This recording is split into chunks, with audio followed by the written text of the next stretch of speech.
Hey everybody, welcome to an episode that I've never had to do anything like on this channel. I'm not happy about the subject, but I am pretty fortunate to be able to tell the story that's distinct about an individual that we've lost, that was a champion in Tammy's life. I want to tell you before I get going here that you'll see this body of this episode, including this introduction, on the Cornelia DeLange channel. I have CDLS Dads on YouTube, as well as the Palmiro Junkpileguitars channel that you're probably watching this on. I have had a separate introduction and talk to the Cornelia DeLange parents and the group of parents that I have over there that are involved with special needs kids, that know a lot about the technical stuff that went along with TAM and all that kind of thing. And I've encouraged them, if they've got comments or champions in their kids' lives or any advice for the rest of us, to go ahead and share that. But Tim Lowman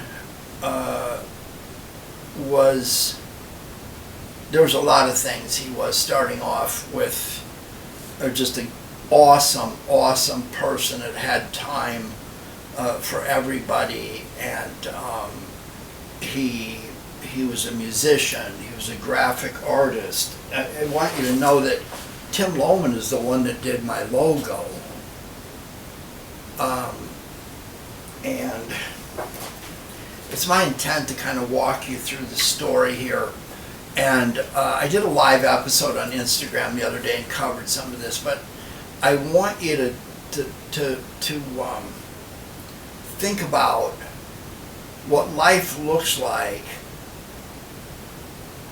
if there's no value of an individual, where everybody's just the same, and we don't recognize that individuals can make a huge impact on one person, a group of people, thousands of people. And the funny part about it is, you may never know until you're not here anymore what a profound impact you had on someone's life. Now, remember, I'm the father of Tammy, and there is a CDLS Dads channel, so if you're interested in the nuances of that and the depths of it, I'm going to give you a link up there.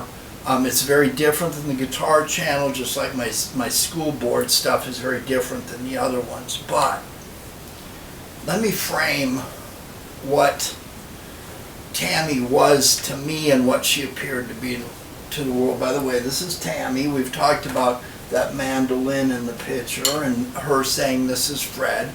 Tammy was not verbal, and the prognosis for her was not good from the very beginning. Even during the pregnancy, there were things wrong. The perinatologist was finding things that didn't measure. Even some of your, fairly less rare, is that the right word, more frequent, higher incidence genetic issues, there's measurements that they do on certain parts of the body, and they correlate to one thing or another. And I'm going to be really respectful here as much as I can be with that.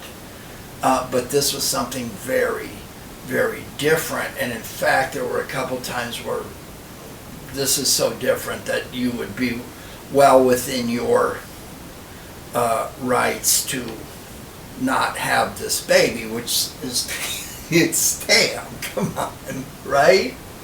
Wow.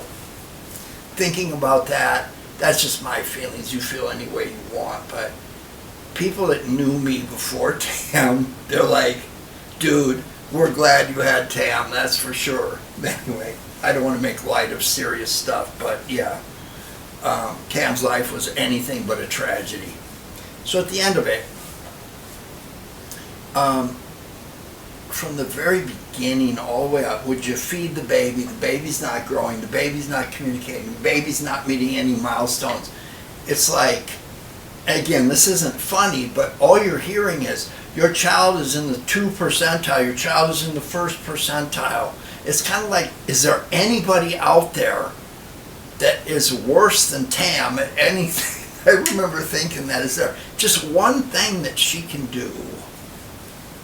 And I kind of took offense to that. Anyway, it come time for the school stuff. You have a regional center that takes care of things in California till you're 3. Then you go into public school system. And then it turns about access to education and not life skills. And anyway, I'm a school board member, so if you can find that channel, you can get all you want and more than you could ever want of that over there. But it got to a point where at one point someone said, cognitively, she's going to be between 4 and 7 months old at adulthood. And there were some tests that you give. Well, to take a test, you probably need to have the test.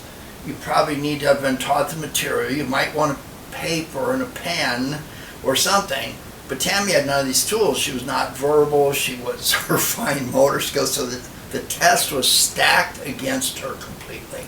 By the way, we're going to get to Tim Lowman about it sooner or later. You need to know all this stuff. So, Tammy's not verbal. She's watching signing videos, signing times. By the way, once you get past the theme song for the 10,000th time and can stomach that, wonderful stuff.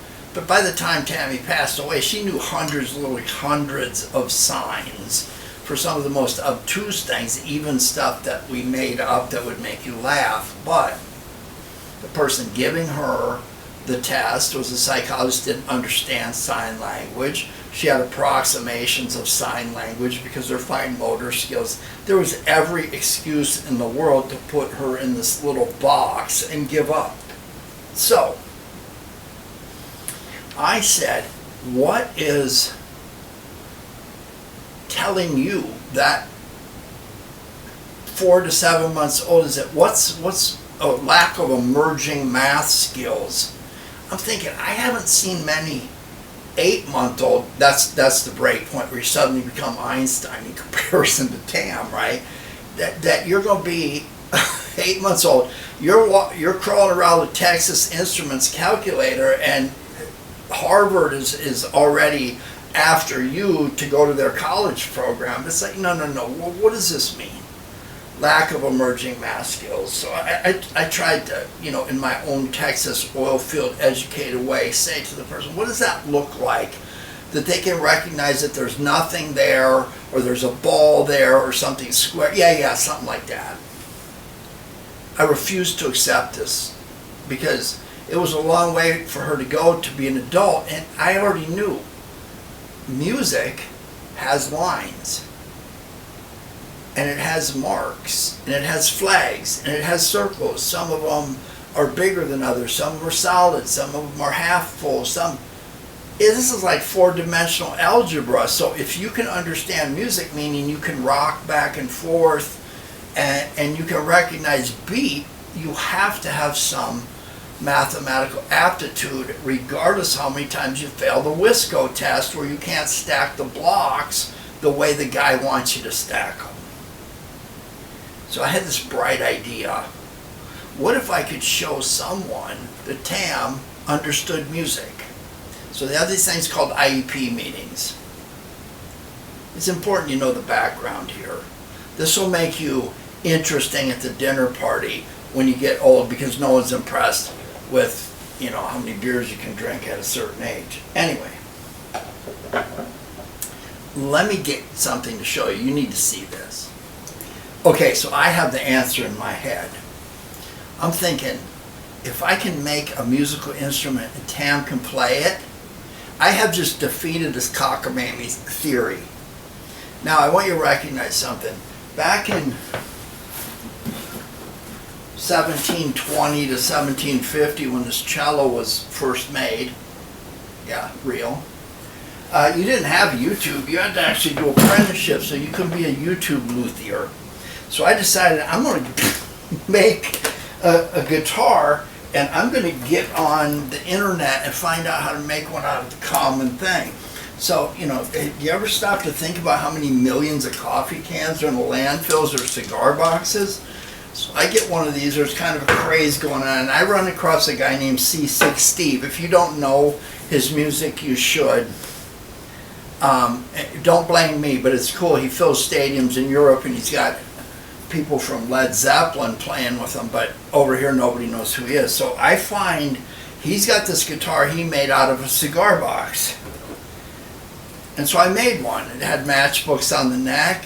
It had cheap tuners and, you know, a couple saw cuts and some RV sink drains and some stuff that I used to do that I wasn't supposed to for stickers on the back. And then I decided, well, maybe I could make a drum thing by taking a license plate and putting it on a box and putting an amp in it. And so I made these things. These are actually the ones. And I sat her in a chair, and in fact that little blue chair right over there.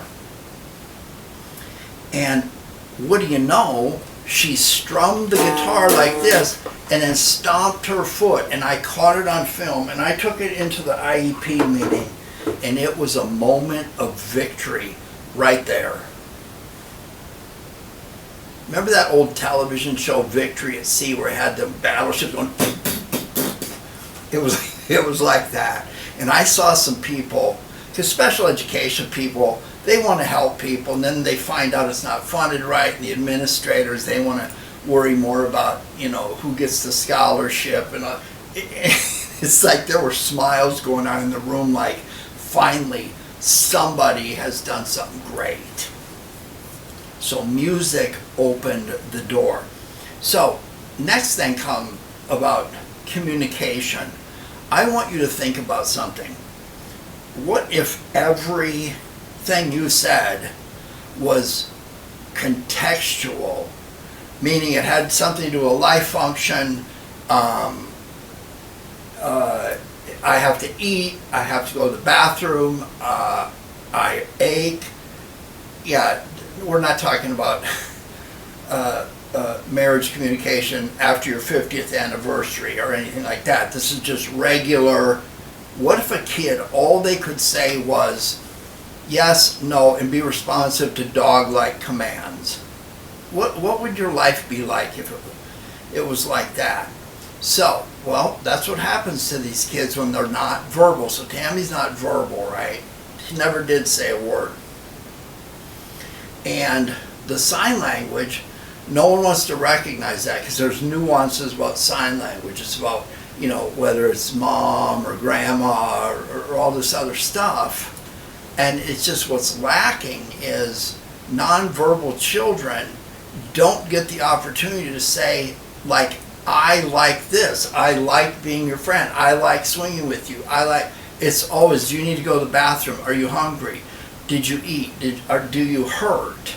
It's never about them saying, hey, this is how I feel. Now, I'm not a proponent of everybody in the classroom just blurting out whatever they want, or that one kid having an iPad or a fidget spinner and nobody else gets the stuff. That creates a weird community. Just remember, I sit on a school board. We're still going to get to Tim Lowman, trust me. It's going to be really good, too. But nobody wants to do sign language. Tam's doing sign language, so they say, hey, we're gonna get a device. So I did an episode on the CDLS Dads thing about augmentative communication devices. I will try to give you a link up there, but it goes through all this and talks about conceptual communication versus contextual. Context, hungry, bathroom, sleep, I heard. Other things, the ideas we have. Well, in those other things, the conceptual conversation, the conceptual communication is where you find out the kid is trying to tell you what their potential is. So everybody wants devices. So I got devices. I got all kinds of devices. Tam loved devices, except she refused to communicate with them. She did not want to talk with them. Because here's what it looks like. Tam liked to swing. I would catch her on her device watching stunt swinging videos. So you got Tam over here, and she's watching people swing where they're going all the way around, jumping off, doing stuff that Olympic gymnasts would be going, dude, be careful. She's watching this stuff, and she would look at me and smile. I said she was sinless. I didn't say she didn't think about some stuff. But anyway, she would not talk with the computer. So the way these computers work is an adult sets up a series of screens. So it's like food, school, people, mom and dad, blah, blah, blah, and then you tap on the screen. So this is like really good stuff. I know people that are my age that still can't turn on a computer, but somebody who was diagnosed at 4 to 7 months old, cognitively adulthood, suddenly can move around like this. So this is what it's like. All the other kids are on the swing, and they're talking about the birthday party that they're going to have, and of course you don't invite Tam because she's kind of like not there. She's there and you're not mean to her, but whatever. And Tam's silent, and she's over here trying to tell you something, and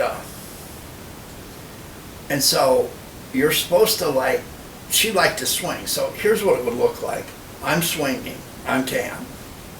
I'm over here. I like to swing. Nobody's paying attention. So Tam's supposed to get off of the swing, go to her backpack, get out the device in a sandbox, whatever, and go through all these pages. 45 seconds later, the machine goes, I like to swing. By that time, nobody cares. Somebody is taking your seat on the swing, and you're just standing there, and it's like, okay, this is my life. How great is this? So what did Tammy use the device for? This is where Tim comes in at, some other people as well. I'm going to use a device here. So Tam loved music. And she liked probably the kind of music I liked, because I would listen to it. I'm one of them ADHD people incessantly over and over. And I remember when she was small, the movie Cars come out, and that Snot Rod, which was a 1970 Barracuda, would sneeze or something, and she would run into her room, and she would come running out. She would rewind the VCR. To this day, I cannot program a VCR, but she could, and rewind it to a certain spot. She would run back to her room, do whatever she's doing, then come back out at the exact time and do this over and over and over. So I knew there was something there. But anyway, she would bring me music. And one day she brought me this. You're watching Blind Tiger, a film in the dark and dirty. Something or other out here in downtown Los Angeles. And you'll never find this place, so don't even try. This is Low Volts, and the song is called Granny's Gold Teeth. It's a true story.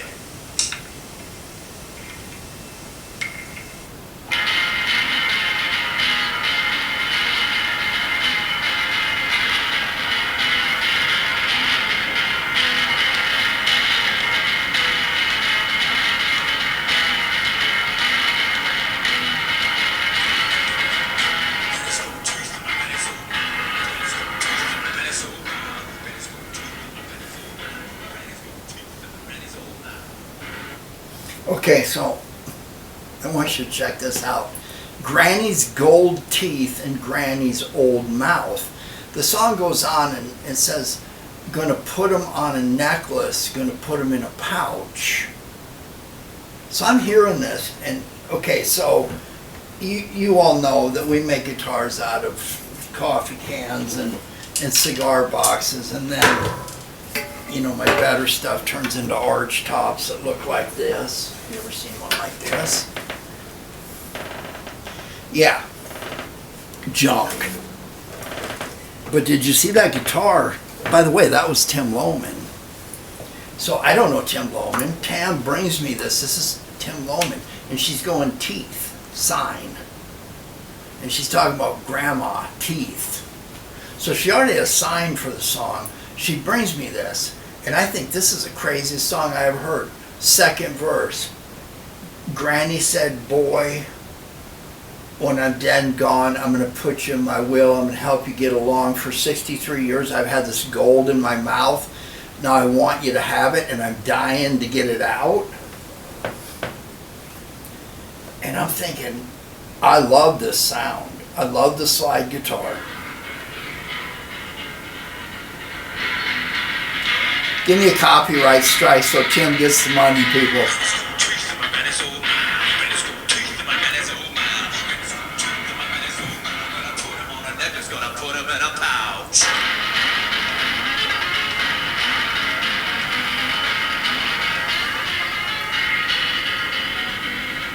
So, I check this guy out.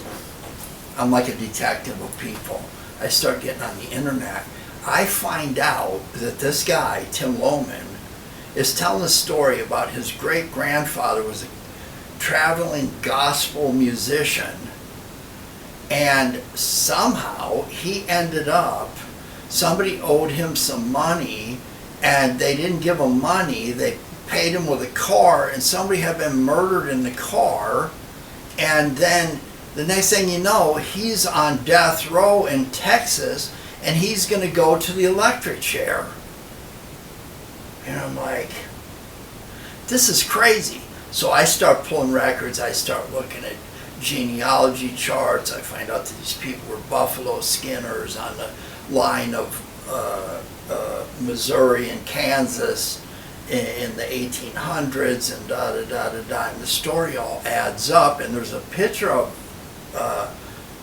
J. Warren Lowman with a Type O Gibson, which is kind of looks like the mandolin with the snail, the harp guitar that you've seen me show on this channel. It's up there in Malibu. It's got part harp and part Type O, and he's wearing buffalo chaps. And I'm looking at this and I'm going, wow. So I find out he wrote this book, Up from the Depths, My Miracle, the miracle that saved me from the electric chair. Guess what, people? There were 2 editions of them. Where are we at here?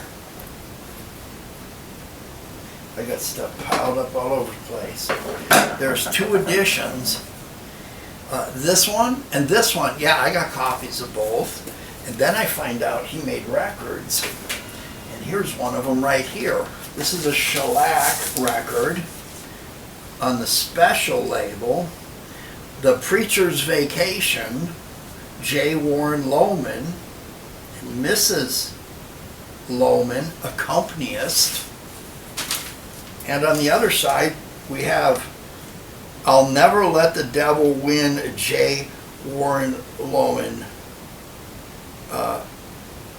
Bethany, Oklahoma. I used to move drilling rigs out of Bethany, Oklahoma, and Anadarko Basin and all that. Anyway, yeah, when I get into something, I get into something. So, Tam finds this guy, I do what I usually do. I'm going to build you a guitar. So I thieved some pictures out of these books, and I made him a guitar, and it has this picture on the front of it. And I met him at the Griffith Park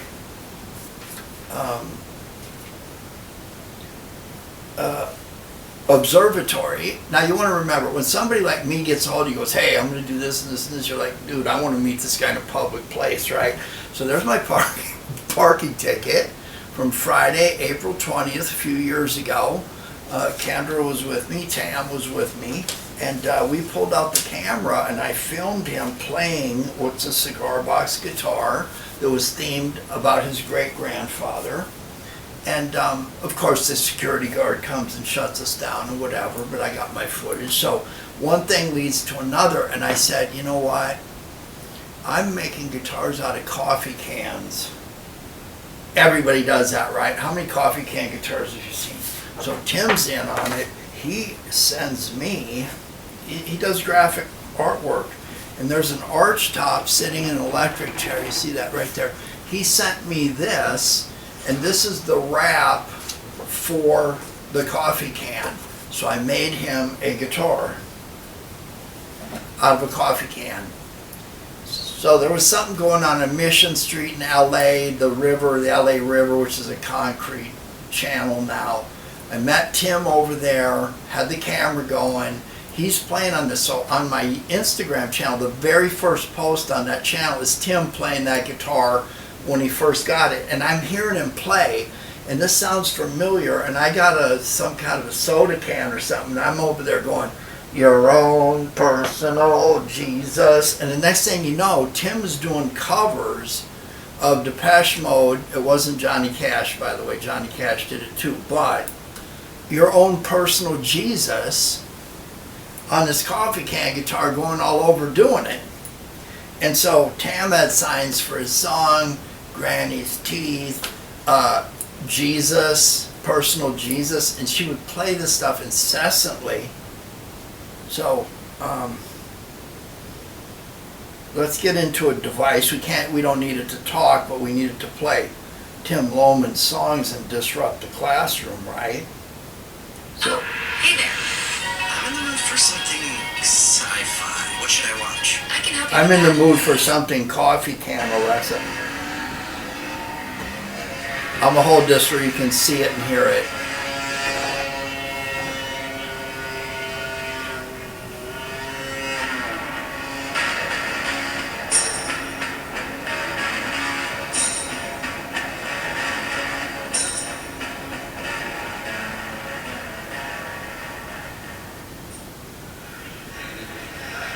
My great-grandfather was a traveling gospel singer in the early 20s. And he was framed for murder and sentenced to the electric chair. And he wrote a book about the story. And then a man by the name of Ken Fallsgraf heard the story, and he builds custom guitars and junk instruments such as this contraption here, which is made out of a coffee can. And on the side we put it's called the Switch of Death. It's the very first schematics for the first electric chair back in the day. And it's kind of a nasty little creature. I kind of came up with the cover tune. It kind of works on it. Try it out on you here tonight.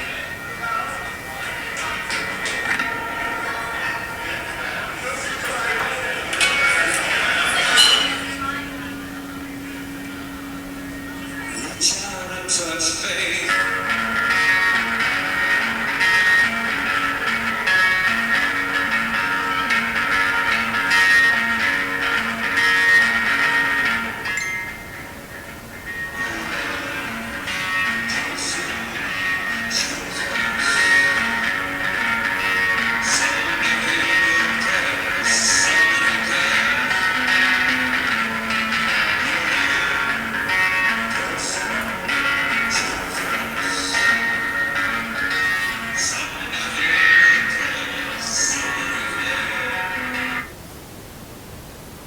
Okay,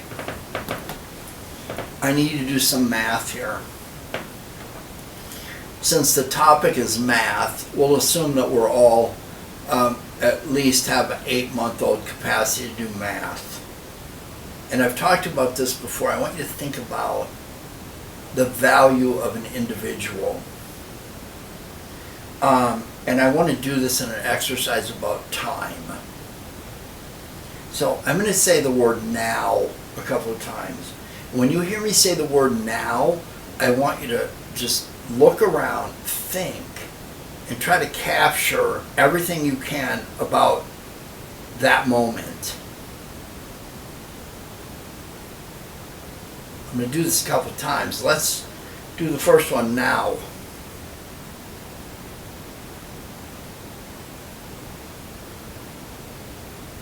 Okay, what was happening? Is everything standing still? Did the car drive by? Did the tree lose leaves? Did somebody else say something? Do the planets that we don't even know exist out there, are they in the exact same spot? And let's do it again now.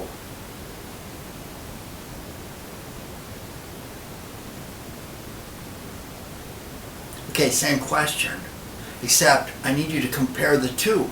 Is anything the same? You're older. Is the blood in your veins in the same place it was? I mean, do you see the infinitesimal comparisons that can be made to the point where I think it's fairly obvious that no moment in time ever will be the same as any other moment in time ever. Do you get that? So if time is that way, how is it that the individual person can be dismissed without considering their individuality? So the question to you is, has anybody that has ever been born, ever, before, everyone that has passed on, the people who are alive now, the people that will be born in the future, are any two of them exactly the same as individuals, including the course their life will chart out, the interactions they have with people, the influence they have? If you cannot understand the value of an individual soul, I don't know what to tell you. There is so much evidence around here. I'm not going to go Jesus on you. I'll play Tim Personal Jesus on a coffee can if that helps you. But I need you to think about this. So, did I know Tim Lowman? No. Would I have heard his music? Most likely it would have been on a playlist. You know, I listened to Restaurant, I listened to Bob Log, I listened to, there's so many of them, Scott H. Byram, Cody Harrell, North Mississippi All-Stars, Margaret Garrett. There's another one, I can tell you that story, exact same thing. Tammy brings me music from certain people and sends me down this path where the next thing you know, Tim Lowman is playing a coffee can and everybody's going, wow, dude, that's cool. You're a very good guitar player if you can play that. Tim Lowman could play a rock. Put a string on a rock, he could have played it. But the thing about it is, he gave us access, and every time Tam had, like I said, she had all these computers. She'd do everything with them except talk. And she would play this stuff over and over. And she would go to school and she would play it. And people are like, what is this? And it's like, not only what is this, she found this guy. She's the impetus for the guitar, the music, all of it. So fast forward. The day came where Tam didn't come home. I've told that story on the other channel. The stuff that was going on with her was being normalized. Didn't recognize the significance of it. One day she just didn't come home. And the whole world was shocked. And no one in this town, especially, realized that little girl in the hallway that never grew up, that was at the elementary school for years, the one that just stayed in that one classroom. Nobody knew how big Tammy's world was. She had guitars out in Ireland. She had music that had been on albums. The Bonnevilles out there, they did a protest song on an archtop that she signed. Cody Harrell plays one every night in Mississippi. Nat Myers, there's somebody I'll tell you about sometime. There's all these people that had time for Tam when the world passed her by. And so the next thing you know, she's gone.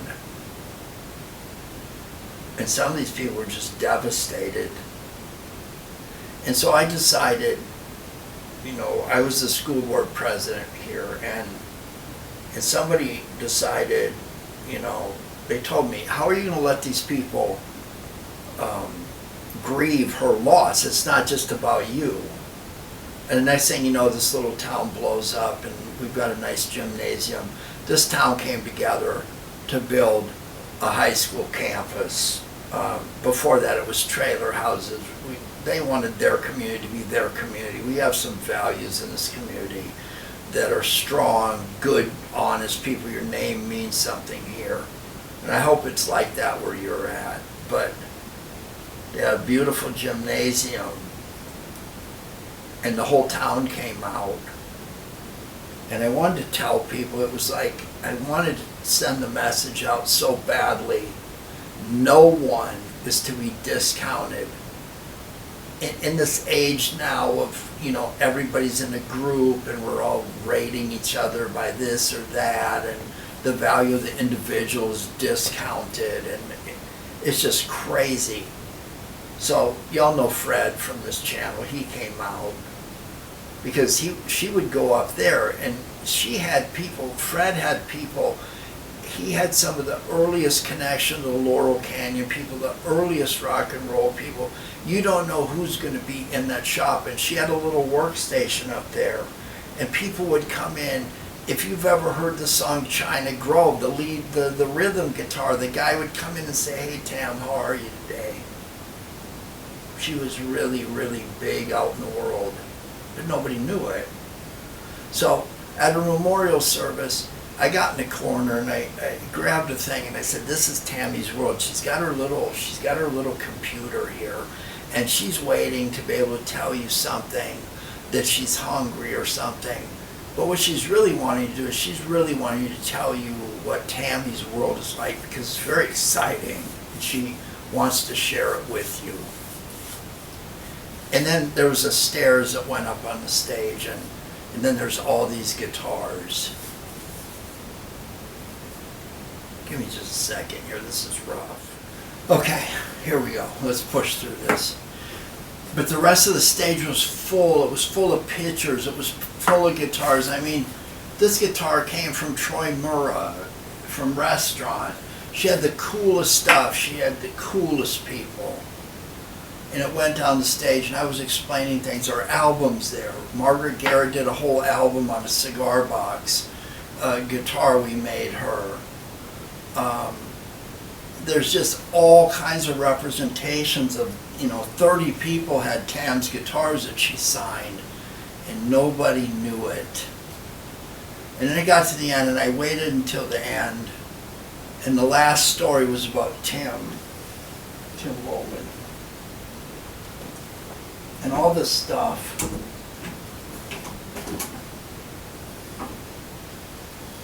these records, these books, all these guitars that were signed by people, Tam's guitar.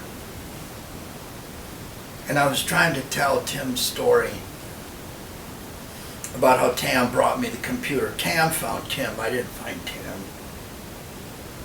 And then once she found him, it was really important to me that Tim Lowman knew Tammy. And when I get like that, good things are going to happen. And I finally said, you know what? I'm not telling the story properly. And the curtain opened up on her big, beautiful gym, and everybody in town right then met a man named Tim Lowman. And he started off playing Granny's Gold Teeth. And everybody's just so sad, and he's up there playing Granny's Gold Teeth. And we had a playlist for him, and then he played this one.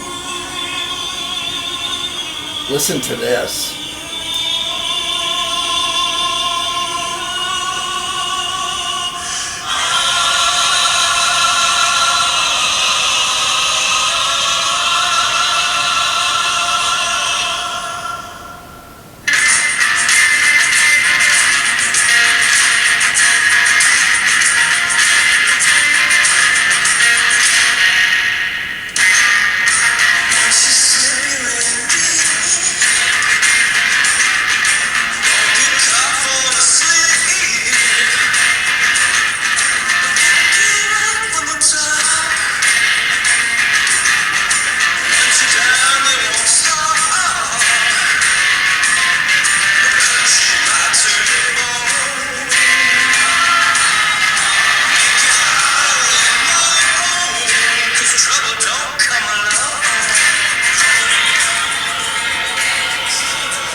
Guys, that is a church choir.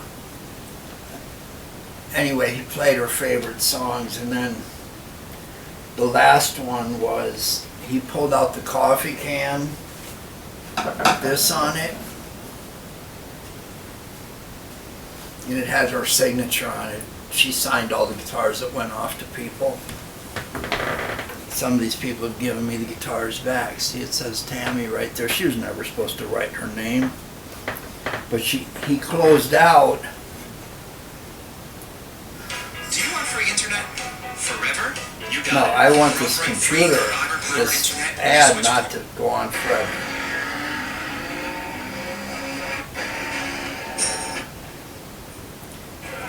And he was heard the story on the side when he played kind of. So he told the story.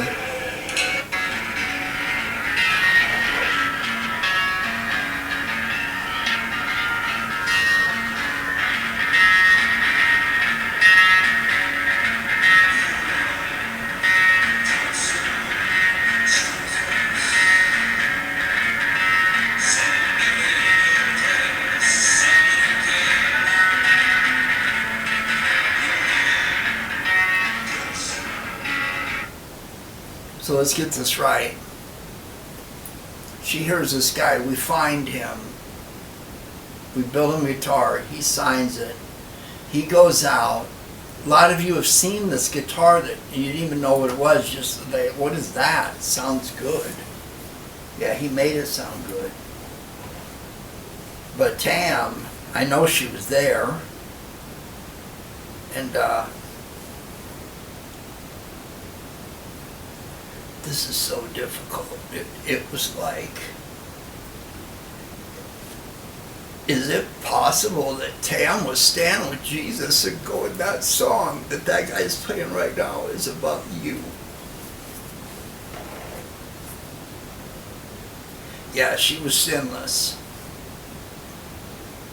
Tim Lowman, you gave me parts of my daughter that I would have never known existed. You are one of the people that made her huge to this world.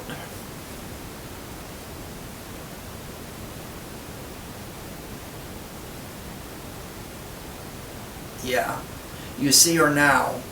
You see every part of her now. And right now, I know that everything that you've done for people, every good thing that you have done, your grandfather, your great-grandfather, the people in your family that made you the kind of character you are, they can see all those things, every note of happiness, every time somebody discovered something cool about Tammy, the good stuff you did, you can see it roll out like a never-ending tidal wave of goodness. I wish we could see that with you. We wouldn't be so sad. Dude, you went out way too early. I have an eternal debt to you, dude. Guys, Tim Lowman was an incredible, incredible person. That's all I can... What else can I say? Guys, once I get a link, we're gonna do something. We're gonna make sure if you don't know his music, you're gonna get his music. You are blessed. If you're not blessed, you will be blessed enough to make sure that that woman that was his wife and that little girl he's got to take this good name into the future and make it forever. They need to be okay, and we're gonna help them be okay. Tim Lowman, I love you, dude. Tammy, make sure he's good up there. Okay, guys. Thank you for letting me share this with you, and look at people differently. Some of those people that we don't think have much in them, they have the key to life in them that we don't know. What if your entire measure of your entire life was based on one kind word you gave to somebody at the time they needed? Someday you'll see it all, trust me. Thanks, guys.